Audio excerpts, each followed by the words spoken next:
अस्सलाम वालेकुम स्टूडेंट्स, कैसे हैं आप सब। उम्मीद करती हूँ आप लोग अच्छे से होंगे। स्टूडेंट्स, आपका मैंने जगत मोनेरा पूरा कंप्लीट करा दिया था।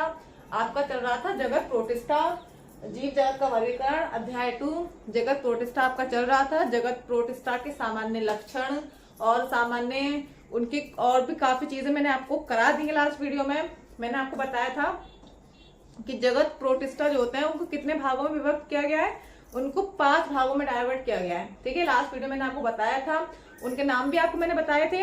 अब आज मैं उन्हीं 5 जो भागों में विभक्त किया गया है, जिसमें डिवाइड किया गया है, उन 5 भागों को, ठीक है, उन 5 प्रोटिस्ट को मैं आज डिफाइन करूंगी इस वीडियो में।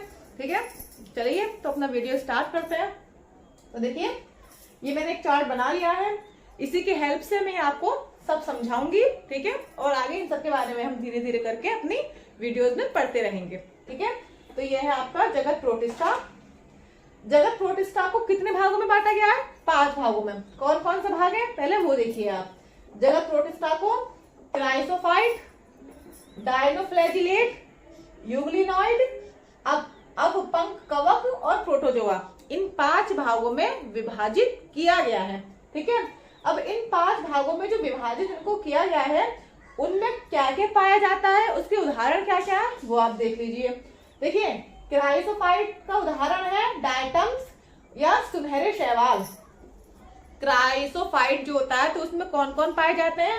उसमें डायटम्स पाए जाते हैं और सुनहरे शैवाल पाए जाते हैं। उसके बाद है डायनोफ्लैजिलेट। तो डायनोफ्लैजिलेट में कौन कौन पाया जाता है? तो डायनोफ्लैजिलेट में गोर्नियोलैट्स और लाल डायनोफ्लैजिलेट। ठीक है, ये 2 उदाहरण है इसके डायनोफ्लैजिलेट के। तीसरा है आपका यूग्लिनाइड। यूग्लिनाइड में क्या पाया जाता है? यूग्लिनाइड में आपको यूग्लिना पाया जाता है। ठीक है, अपपंख कवक, इसमें क्या पाया जाता है? इसमें मिक्सीडीमा। उसके बाद है आपका प्रोटोजोआ। तो प्रोटोजोआ को भी 4 भागों में विभाजित किया गया है। ठीक है, इनमें ये सब एग्जाम्पल पाए जाते हैं। प्रोटोजोआ को 4 भागों में और विभाजित किया गया है। तो पहला है उसका अमीबॉइड, दूसरा है फ्लैजिलेटेड, तीसरा है सीलिएटेड और चौथा है स्पोरोजोआंस। ठीक है, देखिए अब इसके एग्जाम्पल आप देख लीजिए। ये सब हमें धीरे धीरे करके हम वन बाय वन करके इन सभी के बारे में आगे पढ़ेंगे। ठीक है, तो अमीबॉइड का एग्जाम्पल क्या होता है? प्रोटोजोआन, और उदाहरण है इसका अमीबा। अमीबॉइड प्रोटोजोआन का उदाहरण है अमीबा।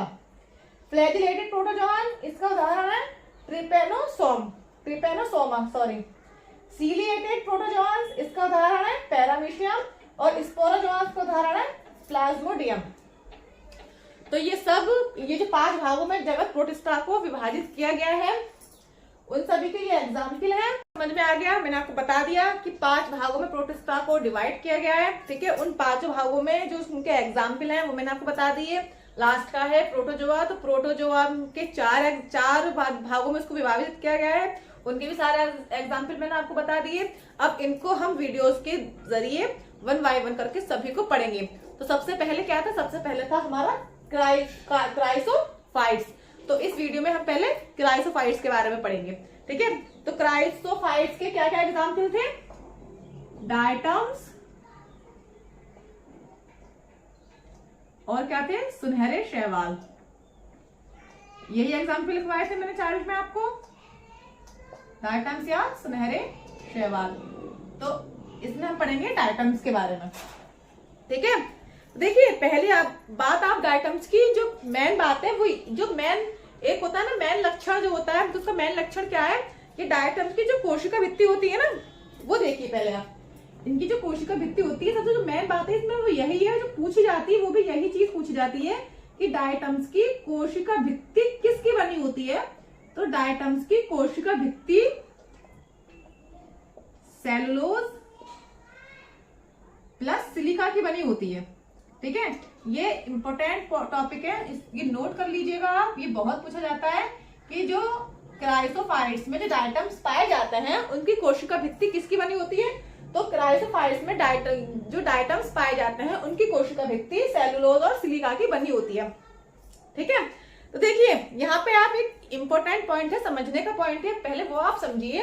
देखिए, ये जो डायटम्स की जो कोशिका भित्ति होती है, ये सेलुलोज और सिलिका की बनी होती है।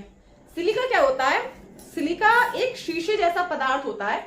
ये क्या होता है? शीशे की तरह कठोर होता है। ठीक है, तो ये जो सेलुलोज होता है, तो सिलिका जो होता है सेलुलोज की जगह जगह पाया जाता है। किस तरीके से, जैसे ये मान लीजिए ये सेलुलोज है, ठीक है, और ये ऐसे इस तरीके से सिलिका जगह जगह पाया जा रहा है। तो ये क्या होता है, ये शीशे की तरह होता है, ठीक है। सिलिका क्या होता है, तो जो इसकी कोशिका भित्ति होती है डायटम्स की, तो इस सिलिका के पाए जाने की वजह से, क्योंकि ये शीशे का पाया जाता है, शीशे जैसा होता है इसका पदार्थ जो होता है, तो इसी सिलिका को पाए जाने की वजह से इसकी जो कोशिका भित्ति होती है वो बहुत ज्यादा स्ट्रॉन्ग, कठोर हो जाती है।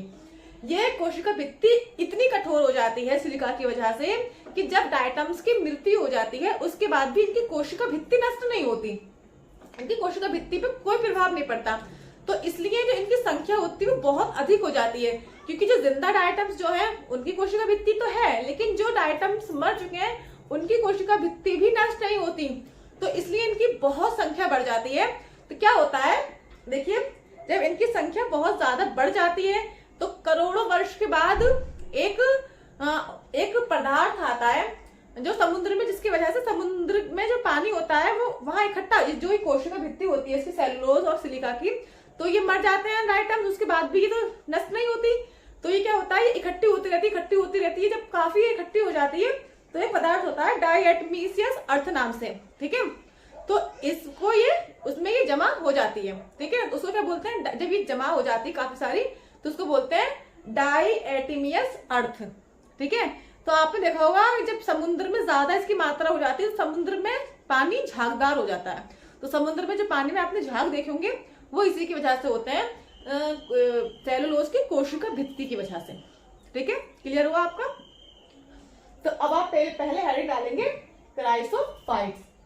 तो क्राइसोफाइट्स में आप लिखेंगे इस समूह में डायटम्स एवं सुनहरे शैवाल जिन्हें डेसमिड्स कहा जाता है को रखा गया है, ठीक है।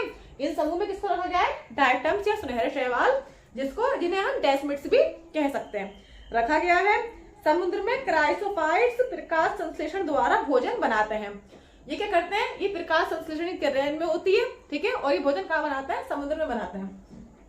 मैंने आपको बताया था समुद्र में इनका जो पानी होता है वो झागदार हो जाता है, तो कहाँ रहते हैं, समुद्र में रहते हैं, वही प्रकाश संश्लेषण क्रिया करके अपना भोजन बनाते हैं, ठीक है।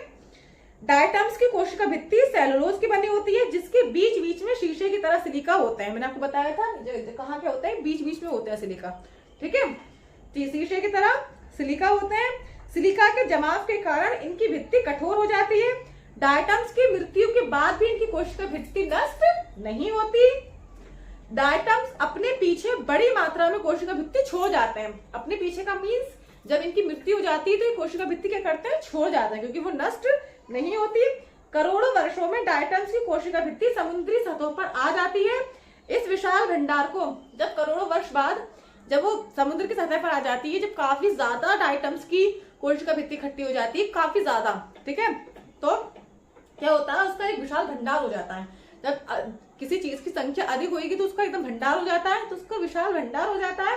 इस विशाल भंडार को डायटमीसियस अर्थ या डायटमी मृत्तिका कहते हैं, ठीक है। मैंने अभी आपको बताया था उसको क्या बोलते हैं, उसको डायटमीसियस अर्थ या डायटमी मृत्तिका कहते हैं। डायटमी मृत्तिका का बहुत महत्व होता है, ठीक है। इससे क्या होता है, इससे हम पॉलिश में प्रयोग कर सकते हैं, ठीक है। डायटम्स मृत्तिका क्या करते हैं, हम पॉलिश में भी प्रयोग कर सकते हैं।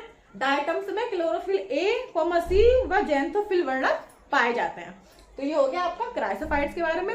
इसका छोटा सा डायग्राम में बनाती हूँ, वो आप बना लीजिएगा, ठीक है।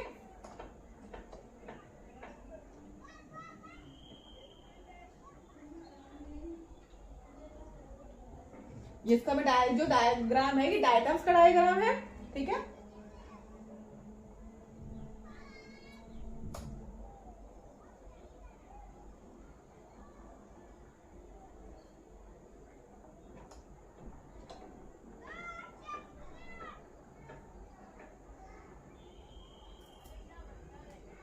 ये होता है एपिथिका।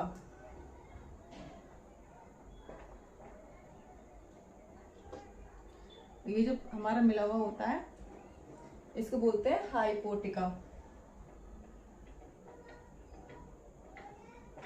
और इसके बीच में एक न्यूक्लियस पाया जाता है, इसके बीच में न्यूक्लियस पाया जाता है और ये पार्टिकल्स पाए जाते हैं इसमें।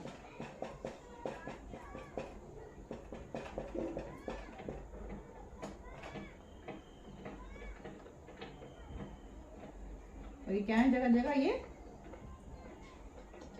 पार्टिकल्स हैं इसके। तो ये क्या है, ये डायटम्स का डायग्राम है।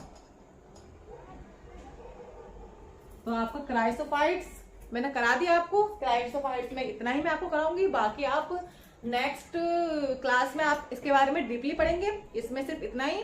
अब अगला टॉपिक है वो मैं आपको अगली वीडियो में बताऊंगी। ठीक है, आज की वीडियो में इतना ही। मिलते हैं आपको अगली वीडियो के साथ, तब तक के लिए अल्लाह हाफिज।